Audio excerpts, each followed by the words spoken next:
На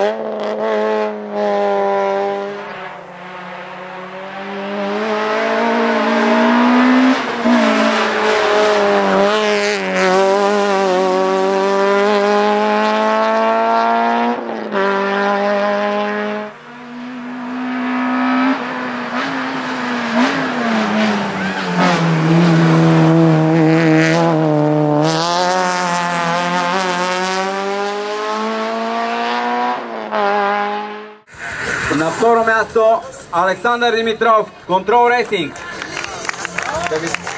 Преди да се качи господин Димитров, да ви кажа, че Иван Петков е тук специално за това състезание, пристигнал от Испания, шампион на Балеарските острови за миналата година. В пистовия шампионат връчва наградите и поздравления сега за втория в класирането Александър Димитров. Най-високото място на подиума Стефан Панчугов, Казанлък Моторспорт.